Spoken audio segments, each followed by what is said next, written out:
जय गजानन माऊली. So आज आहे माझ्या वडिलांचा 65वा वाढदिवस आणि डॉक्टर्स डे. हे दोन्ही सोबत आल्यामुळे छान सेलिब्रेशन आम्ही करायचं ठरवलं. आणि मेनू होता मिरचीची भाजी आणि भाकरी. सो हा सगळ्यांचा विदर्भ स्पेशल मेनू आवडीचाच असतो, त्याच्यामुळे हा मेनू आम्ही ठेवला सुटसुटीत संध्याकाळचा. आणि भावाची खूप इच्छा होती की मिरचीची भाजी आपण करूया, आणि मग छान संध्याकाळी सेलिब्रेशन ठरलं. 65 दिवे वहिनीने बनवले होते आणि हे 65 दिवे लावताना सगळ्यांनाच हातभार लावावा लागला, कारण बराच वेळ लागला.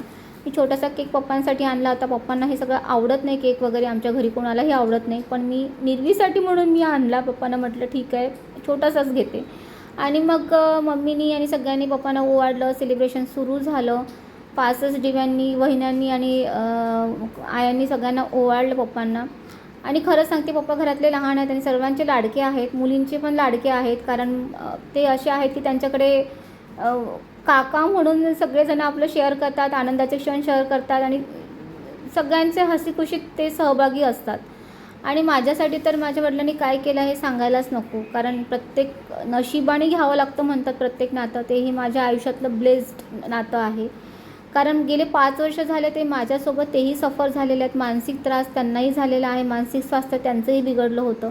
आणि हे छोटे छोटे प्रोग्राम करून छोट्या छोट्या आनंदात आम्ही आता आनंद शोधतो. तर हे तसंच सेलिब्रेशन एक छोटंसं केलं मी आणि माझ्या भावाने, हे ठरवलं आणि आम्ही एक वडिलांना आनंद देण्याचा एक छोटासा प्रयत्न केला. आपण आईवडिलांची कृतज्ञता जी आहे, त्यांचे उपकार कधीही फेडू शकत नाही, पण एक छोटासा प्रयत्न ह्यांना ह्या वयामध्ये जो हवं असतं, जे मानसिक समाधान हवं असतं, जे शांतता हवी असती, तो देण्याचा प्रयत्न प्रत्येक मुलामुलींनी आईवडिलांना केला पाहिजे. आणि कार्यक्रम झाला की आमच्याकडे असतं की नमस्कार, सगळ्या फॅमिलीला लहान मोठे सगळे नमस्कार करतात. आणि त्या दिवशी खरंच सांगते, धुमाकूळ असतो नमस्कार करायचा, काहीही जरी असलं तरी, कारण सगळ्यांना आशीर्वाद हवे असतात मोठ्यांचे. तर हा एक छोटासा फॅमिली फंक्शन आमचा झाला आणि थँक्यू सो मच.